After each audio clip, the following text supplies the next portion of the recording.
Hey guys, just a quick video. Please excuse the mess in my office because it is extensive.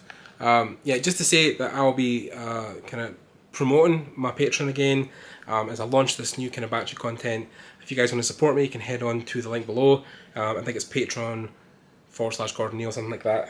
Find the link below, and if you guys want to support me, you can give me £1 a month, or 3 or 4. There's different tiers.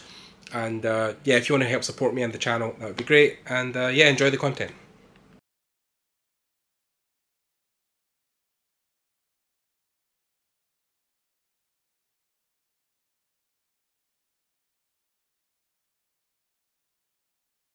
Hey guys, what's happening? Welcome back to another video. And I say another video in a sense that we're back here at Digital Artcast.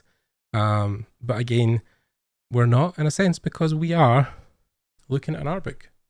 If you guys don't know me, this is your first time coming to Digital Artcast, my name is Gordon. I've been running this podcast for a couple of years now, and I felt like there was a change needed to add more content to make it more variable over what we cover and what we look at. And I thought we'd add something where we look at art books. I have just a little under 100 art books in my collection, and this was one of the first, next to, I think, The Art of Jim Lee and Skyrim art book, which came in the special edition. So that was kind of my first foray into the industry and to what it kind of was to draw and paint and make pieces of art for entertainment purposes, for production, for studios. So yeah, this is a new series.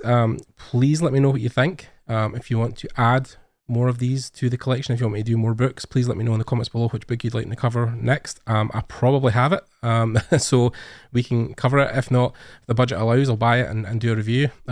This is an older book, obviously. This is also a first edition as well, so it's a bit weathered. But there's many books in the Avatar series, including the Korra ones. But yeah, I have a bunch of books, modern ones as well. I recently picked up a bunch from Star Wars Visions Volume 2, The High Republic, a couple of Star Wars books, and some other technical books. So yeah, we'll do a whole series on these basically. But today we are starting with Avatar, The Last Airbender, The Legend of Aang. And this one, of course, kind of put together by the people who made the show. This would include Michael DiMartino and Brian, I can never pronounce his second name, Konetsky. So yeah, they were very active in the book, which is great. And also there's a couple of tidbits inside here that talk about the production and the kind of making of Aang and their Last Airbender. So yeah, let's check it out and let's see what we think. First of all, just great that as soon as you open the book, you have this just absolutely glorious map of the Four Nations just sitting here. Of course, we have now this. It's been a while since I watched the Airbender. I'm actually rewatching it right now, but I think the top half here. This is famously the Earth Kingdom. Sorry, with Ba Sing Se, I think, here at the top. I think the Fire Nation is over here. Yeah, with the smoke coming out, I think it's the Fire Nation. And then down here and up here, you have the Water Tribes, so the Southern and Northern Pole. And then, yeah, so you've got Earth, Water, Fire, and of course the Air Nomads are, I think, scattered somewhere on the islands out here. Again, correct me if I'm wrong in the comments below, just let me know. This is purely from memory, having watched the show for many years. But yeah, I love that you're firstly greeted by this giant map of the world, which I think at one point I will probably get from my new office when I move. And a drawing of Aang here in the front. So yeah, famously, Brian and Michael, I think Brian specifically as well, worked on a bunch of shows before he worked on Avatar. One of them was Invader Zim, which was one of my favourite shows also of all time. So yeah, and also Dave Filoni, famously now, who works on Mandalorian and who also worked extensively on Clone Wars, was involved in Avatar Last Airbender as well. I think again from working on Invader Zim, probably with Brian. So yeah, a lot of people really worked on this. It was a great time in animation and in just in general Nickelodeon's history. You'll also notice I have a book stamp here that says it's from the library of Gordon Neal. So yeah, I kind of mark my books. If anybody lends them out or anybody wants a go over them, then I make sure they come back to my library. So I'm very, very, very quick about that and getting people to bring my stuff back. So I love the painting here of Appa, Katara, Sokka, and Aang with Momo on his shoulder. Again, I have perused this. This isn't kind of a first time reaction, although there might be pages in here that I haven't come across, but This is just a more general overview of the book. We can maybe do a series where we maybe deep dive into stuff later on. So yeah. Again, just the artwork throughout. You know, they're making real use of the pages here, diving into the contents and what will be kind of seen throughout the book. What I love about this also is the fact that the foreword is by M. Night Shyamalan. I think this was a kind of prelude to him working on the live action movie, which of course we don't speak of in this place. But yeah, so I don't know how he got involved in the show. I don't know how Brian and Michael got him involved, but yeah, it would be interesting to find out really what his involvement was at this early on. I think this was after the series had aired. This book launched. If you see here, it was published. If I can get a publishing date down here. So the first edition was June 2010. So yeah, this was obviously after the series had aired. So yeah, and printed in China. Yeah, so it'll just be interesting to see essentially the rest of the book. The forewords and stuff, you know, I'm not going to go too into these books, too much into detail. I think a lot of the great things about these books, as well as when you get them in general, is diving into them for yourself and really digging into the nitty gritty of everything that's within the book. I think, again, these videos will be more of a general overview of the book, probably for people who are maybe interested in buying it and thinking, do I want to buy it? Do I not want to buy it? Also to probably go into the myth of art books in general, how sometimes people can say, you know, they'll buy art books and they'll think, are they art heavy? Are they text heavy? How do they balance? Is there a lot of good detail in here? This is one of my favorite art books, I think, because there's so much artwork within it. You know, there's so much stuff in here, pre-production stills, pre-production sketches, very early on stuff, extensive drawings of places like Ba Sing Se in the North Pole. There's a lot in this book to unpack. So chapter 1 is the early development, and as we can see here also, Aang in the ice block with Katara and Sokka discovering him for the first time. Again, this is huge. We could go into this, I could sit and read all this out, but it's a lot. Basically, what I remember about this is the tale of when Brian and Michael were first developing the series. These sketches were very early on, and Aang's actual first initiation as a hero in the universe, he was a robot boy, but Nickelodeon at the time basically didn't want that to be a thing. They were very cautious of saying, look, you know, it's a kid's show. It has to be a kid. It can't be a robot, because we want kids to relate to Aang. We want them to understand that, you know, this could be them. You know, this adventure could involve them because they're also a kid. And Appa was a dog. Interesting though, how they kind of like, it almost has the kind of polar bear dog shape, where when you look at the Legend of Korra, you know, her dog, polar bear dog, is of a similar look, basically. And Momo, again, another small robot. So yeah, the whole thing was the dog and the robots, but then they had to change that because Nickelodeon had stated that they wanted Aang to be a human boy. So again, exploring after that kind of brief feedback and looking into the boy version of that also, and some early development shots where they would have establishing shots, kind of keyframes, to give an idea of what the series would feel like. Diving now into Aang again. Some early shots here of the robot version of him, and then also of the human version, which he eventually became. Some animation expression sheets, very common with an animation to get a feel for the character and how he would look and feel during conversation.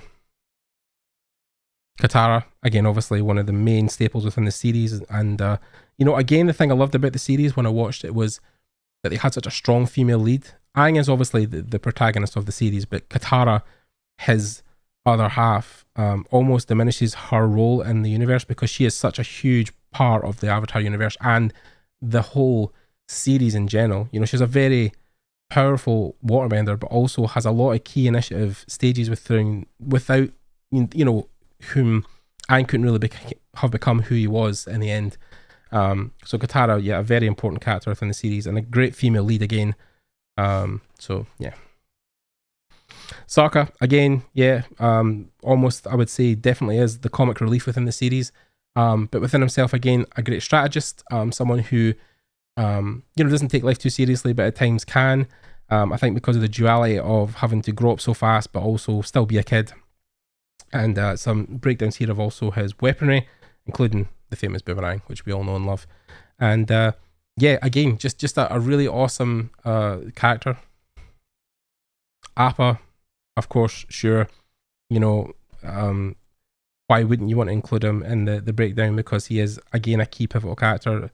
You know, people would see it from the outside that, you know, he's just how Aang gets around the world, but also at the same time, you know, he's been a key figure within the Avatar world, and you know, Appa's Lost Days is one of my favorite episodes. A very sad episode, but you know, again, Appa has his own kind of storytelling part to play within the series also.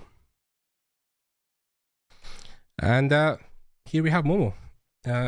Again, another key character. I think even the fact that the five of them are, you know, most of the focus for most of the series, you would feel that too much of either Appa or Momo as kind of side characters, companions would be too much again. But again, they have their own personalities. Great. One of the favorite episodes I have from the series is when Aang is being chased by Mr. Explory Head, as they call him.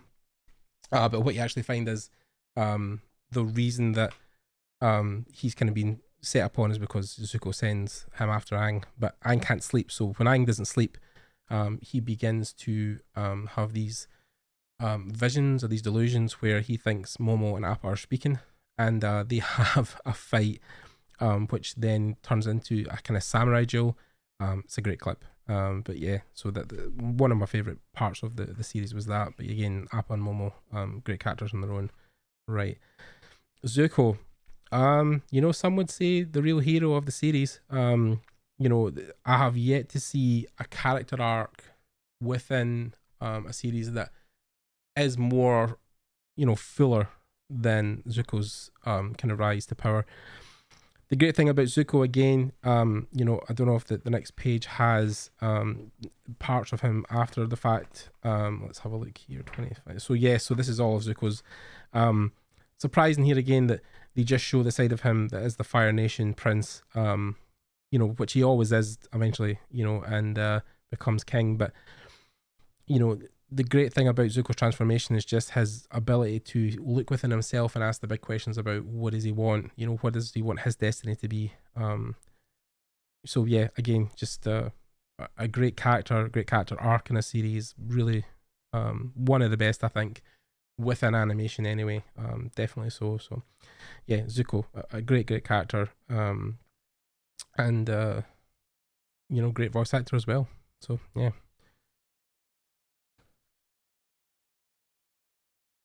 Okay, so yeah, these are early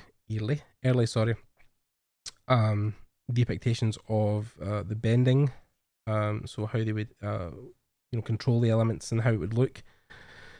Again, I think they did intentionally base each of the nations off specific martial art forms, and a lot of, especially when you talk about Kung Fu and you know, martial arts from China, especially, most of those are based on animal movements. You know, so tiger, crane, praying mantis. But yeah, a lot of base Kung Fu comes from looking at animals and then replicating. So a lot of each of the individual nations have their own distinctive style. So if you looked at an earthbender fight versus, you know, a waterbender, how would that look? So yeah, I think they've done a great job of that in the end, depicting what each of those nations hold as their own style of element bending. So yeah. First pencil test. So yeah, a lot of these early pencil tests to just check out movements of characters, expressions, fighting stances, walking through the world. Yeah, a lot of these are early on, just checking to see the vibe really and what it's like and how it would look. And the one thing I love is, I don't know if I can kind of zoom on this, but if you guys can see this, but Toph originally was a male character, much like the boulder she fights originally, and then I think the feedback was that although it was balanced with two male, oh no, that was the feedback actually, sorry, that there was 3 male characters and 1 female. So I think the balance came where it was then 2 male, 2 female. So yeah, I think that was the feedback. Yeah, the early pilot, I don't know if it was ever aired. I think it actually was, and there is somewhere where you can download or watch it. I think even YouTube. But yeah, so this was the first venture into the world that they had. Again, yeah, the early pilot. Yeah, there's scenes here from it. So yeah, I'm sure it is something you can download and watch, which I might do at one point because I don't think I actually have ever watched it all the way through. Yep. So yeah, this is them talking about the South Korean animation studio that they worked with. Basically, that Seoul had this really great studio, and they would do I think what would be essentially the in betweens. So a lot of the key frames and key moments and key poses would be done by the team at Nickelodeon in America, and then the South Korean studio would then fill in the blanks, basically fill in the gaps between.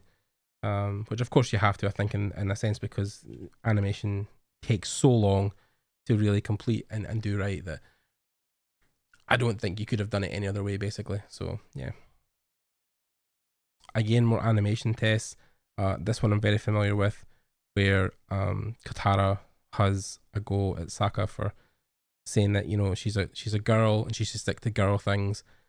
She has the outrage, of course, which then cracks the Avatar's iceberg and then releases them. The fight between Zuko and Azula, legendary. Again, I think there's a great version of this. I think it's either on TikTok or YouTube, where someone basically recolored Zuko's flames to be rainbow colored. So like the dragons, when they combined their colors of flame, it created a cosmic kind of swirl of rainbow colors because they were true firebenders. And I think that was the idea, that because Azula's was pure blue because of her hate and her empty soul, and Zuko's was red, the thing that would have been cool is if Zuko's flames had been rainbow colored instead, showing that he had evolved past a normal firebender and had come to peace in terms with his existence, and that would have kind of put his character full circle. But yeah, a really great bit of info there. And again, yep, just more pencil tests, more animation tests, and on to chapter 2, which is season 1, War. So say season 1, of course, the books is book 1. But yeah, so again, a lot of this is just breaking down, I think, almost by episodes. Talking about Uncle Iroh here and how he's introduced. So characters that aren't the main 5 are basically introduced as the series goes on, and as you turn the pages, you'll obviously see the versions of them that they early worked on. Iroh, of course, one of my favorite characters in the whole series.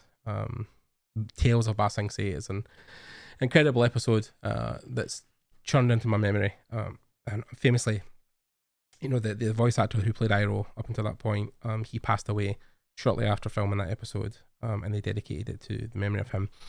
So yeah, love Uncle Iroh, really great. And yeah, you can see some early depictions of the Water Tribe's village. So yeah, again, just the general Fire Nation. Much like I found, it says here, designing the Firebenders was a long and varied quest to create a force of soldiers that looked intimidating and scary. They needed to be cool-looking armor that they could be easily drawn, since we would see so many of these guys. Early versions of the Firebender helmets had horns inspired by the rhinoceros. Rhinoceros peels. My God, I can't even read. Their faces masked ultimately resembled graphic skulls with dead, empty eye sockets, concepts and designs by Brian. Yeah, so I thought it very much imitated stormtroopers in that sense, the kind of faceless destroyers of worlds and that kind of stuff. I couldn't say rhinoceros, Jesus. And Commander Zhao, again, one of the early, I think, preludes to the Fire Lord. The first kind of big enemy that Aang has to face in his journey. Again, some variations. Monk Gyatso, again, a staple in the whole thing. The mentor of Aang, and yeah, again, some early shots at him. Suki, who would later become Sokka's companion. But yeah, early shots of her as well. And the Kyoshi Warriors, again, a huge influence in the series. This great shot here, the dojo, the Kyoshi Warrior dojo. Yeah, just again, the pencil skills in some of these animation tests are just incredible. It's almost like architecture stuff, level drawings. It's so technically detailed and vivid. King Bumi, again, a staple in the series, and fantastically one of my favorite characters, just because I think he's so crazy. And Flopsy, who wasn't the pet rabbit, but of course the pet gorilla dog, goat. I don't know. And the cabbage guy, yeah. The like the on-running joke that whole series is my cabbages, and yeah, we see that a lot. It even bleeds into Legend of Korra and many other things. So yeah. Again, yeah. So the forest spirit, um, Heibai was the forest spirit, yeah, because we see the forest has been burned. So the forest spirit kind of goes on a rampage. Avatar Roku. So Aang's previous life was Avatar Roku. When he passed, Aang was born. Fire Temple Island, where his temple is, and a great episode again. You know, Winter Solstice. Yeah, great episode. Jet and his gang was never really into them as much. They were a cool kind of group of freedom fighters, but I wasn't huge into them or the pirates. Again, you know, just kind of minor characters, but yeah. So here we see some of the treetops for the freedom fighters as well. More of Jet and his gang. Just a great set of designs. You know, in general, just the art direction in this series is great. Blue Spirit, of course. Zuko's alter ego. Aunt Wu, of course, famously the fortune teller. So we're kind of skipping past a lot of this. There's a lot to this book. There is a lot. This is again why I love this, because there's just so much in it. Yeah, Zhong as well, who becomes Aang's firebending teacher initially. Some more air temple stuff. Again, when they have the invasion. The waterbending master. Again, you know, a lot of this episode was great. It was a great kind of 2-part finale. And I loved it. Again, just great pencil drawings and paintings of the North Pole, and you know, just fantastic artwork, absolutely fantastic. And again, some of the tail ends of that series, and how the characters look up until that point, and of course Avatar Aang and his combination with the moon spirit, not the moon spirit, sorry, the ocean spirit, because the moon spirit is the spirit that perishes. Yep, some of the side kind of characters, animals. I do love how a lot of their animals in the universe are 2 animals combined, basically. I think that's great. So yeah, there's a lot of really great animals, like turtle ducks and stuff like that. So yeah, fantastic. So chapter 3, season 2, Earth, or book 2. So this is, I think, when they are on paths to Ba Sing Se, which again, as we can see here from the real life references, based on a lot of Chinese buildings and areas, places, you know, provinces. So yeah, and Azula, again, introduced in this series primarily as Zuko's sister, but also one of his main antagonists. So yeah. Yeah, this is just some great, again, drawings, paintings, set locations. The Secret Tunnel one of my favorites. The Cave of Two Lovers. Yeah, that's a TikTok song now. Secret tunnel through the mountain. Yeah. Mei and Tai Li, which are introduced in season 2 also. A fantastic duo. Swamp Bender, wasn't a huge fan of the episode, but again, you know, like them all, a lot of them are classics at this point. And when we meet Toph, of course, and here is Toph. So Toph, you know, famously Aang's earthbending teacher, but she's only 12 years old and blind, so uses the earth essentially and kind of sound vibrations to see, which she learned from the badger moles. But yeah, fantastic. I do love also when they talk about the Avatar Day, when the Kyoshi was or had been, you know, told that she'd been guilty of a crime. They do the wheel of punishment, and there's little icons here. It's quite awesome. Okay. again, a lot here. There's a lot going on. The boulder, of course, famously, and yeah, the earthbending fight scenes.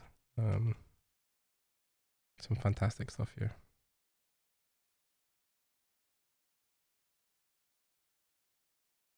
Like how they got because of the flashbacks to Zuko's childhood. And yeah, there's a lot here of the young versions of Ty Lee, May, and Azula, Zuko. You know, when they were younger, his mum, Uncle Iroh, and the previous Fire Lord, who would have been Sozin, whose comet, you know, initially started the war. Yeah, the better work. Yeah, it was a good one as well. Of course, the famous temple in the desert, the library. So yeah, Shi Tong, Wan Shi Tong, who is the keeper, the spirit that brings the knowledge to the humans. Serpent's Pass. Again, I've watched a lot of these recently because myself and my partner are. Well, she is watching it for the first time, but I am watching it for about the 10th time. So, yeah, The Drill, and of course Ba Sing Se, you know, which is a great just like storytelling device. The whole city is just littered with amazing episodes. Long Feng, who is in, of course, charge of the Dai Li, and yeah, a whole thing of the conspiracy to control the Earth King and everything that they entail, and you know, it's a great series of episodes that you know, talk about who's really in charge in these, you know, aristocracies and who really runs the city. Is it the king? Is it the diplomats? And I break down here how they used live actors and stuntmen to record fight scenes that they would later animate. This one between Jet and Zuko when Jet is trying to out them as firebenders.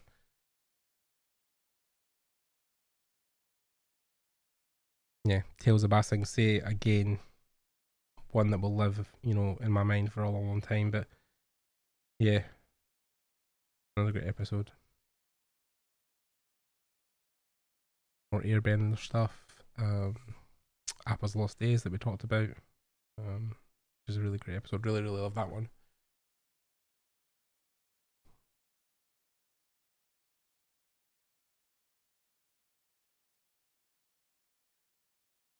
Yep, again, there's the king of the Earth Kingdom and his bear. I do love how they talk about it's this type of bear or is this type of bear? Is it a polar bear? No, what does it say? Is it a duck bear?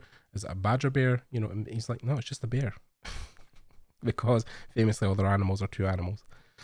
The Guru, yeah, again, just watched that recently as well. Hakoda, who's Sokka and Katara's dad. The end of the second season, my god, that was a pivotal episode. Some of the, you know, just the extra stuff that they would have had to have designed, you know, the wanted posters, which are really good. I think if I got my new office, I would love to have Aang's wanted poster. I think it's really great. Jong there as well. Yeah. Oh yeah, and the seal here, I didn't know this, but it says by decree of the Fire Lord. I'm assuming all these characters are Chinese. I could be wrong.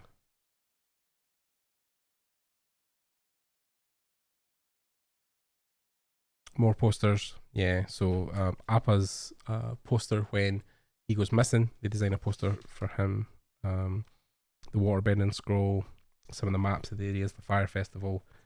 I think it's Kyoshi as well. On this day, Avatar Kyoshi splits from the mainland. Yep, and on to chapter 4, which is the last season, which is fire. Yeah, again, they talk about the best artwork created. I do feel like season 3 is definitely prime Avatar. Again, I think because, you know, by this point they just had more funding or more time to do things and develop things.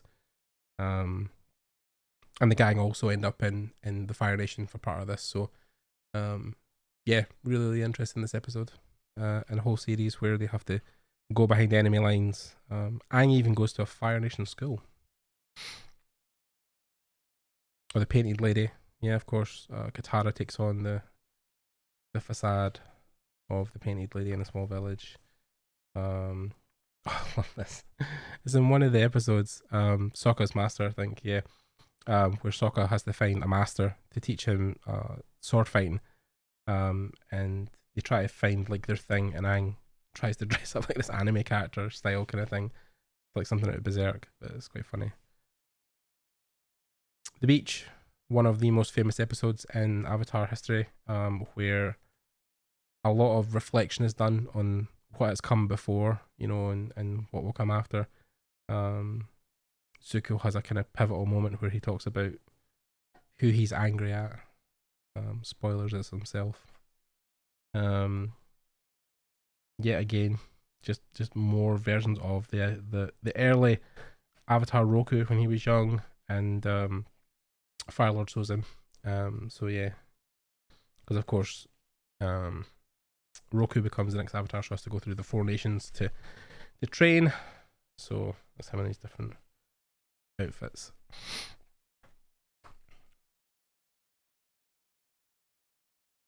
Bloodbending. Again, some pivotal episodes here. This is what I was talking about earlier, when Momo and Appa have the fight and they're both samurai. Yeah, there's a whole sequence here that's made for the that episode, but it's great. Yeah. Day of the Black Sun, a famous episode again where they invade the Fire Nation because of the eclipse, and yeah, some more key shots here, animation stuff. After the fact, and then Aang having to go to the Firebending Masters, who are, spoilers, dragons, and yeah, learn how to firebend. Oh yeah, the Firebending Masters is quickly followed by the Boiling Rock, which is the prison in the Fire Nation. But like, yeah, it's a really good episode as well. Southern Raiders. Again, this is Zuko taking a lot of people on some journeys to find people and to right some wrongs. Sorry. The play also. Ember Island Players is a play that's put on where people dress up as the Avatar characters and put on a play about the history that's happened so far in the last year. It's funny to watch. Sozin's Comet coming to the end. This is basically the end of the book, basically also, but yeah, it talks about that last pivotal moment where, you know, tensions are high. The giant lion turtle that Aang meets. Some of the final venues for the fights that occur within that series. Yeah, there's a lot to unpack here. If you haven't watched the series, you know, again, I've maybe spoiled some parts of it, but yeah, the climactic scenes at the end and how that all kind of works out. Yeah, the final kind of scenes there also. Ancillary art is, I'm assuming, just, yeah, promotional stuff, posters. Like, I've seen a lot of this. There was a poster book available at one point, I think I bought and have subsequently lost, but had a lot of these posters you could put on your walls and stuff.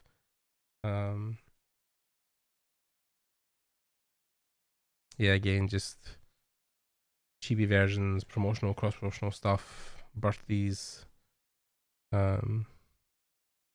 things that people drew in meetings. Fantastic. Okay, and this is the closing statement by Michael and Brian, which I will read. If you made it this far in the book, you probably gained a sense of the daunting amount of work it took to make the Avatar series. But despite all of the blood, sweat and tears that went into the episodes' executions, there were a lot of laughs and good times squeezed in between all the work. Over the years we spent making Avatar The Last Airbender, we made a lot of great friends in the crew and deepened our relationship with old friends and colleagues. With the help and belief of countless people, we finished what we had set out to do over 6 years earlier.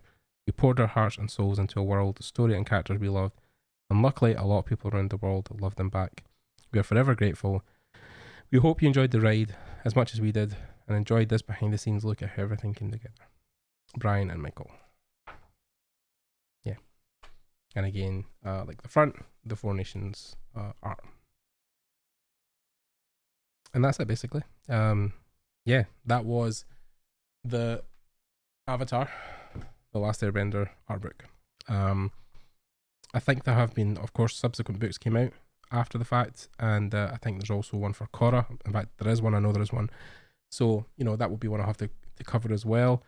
But yeah, again, I think this was a more in-depth, not in-depth look, but I think I kind of maybe ranted a bit more about the book and the series because I love it so much. If I don't know if you can pick that up on camera, but you can see my avatar tattoo down here of Aang. So yeah, I'm a huge fan, to say the least.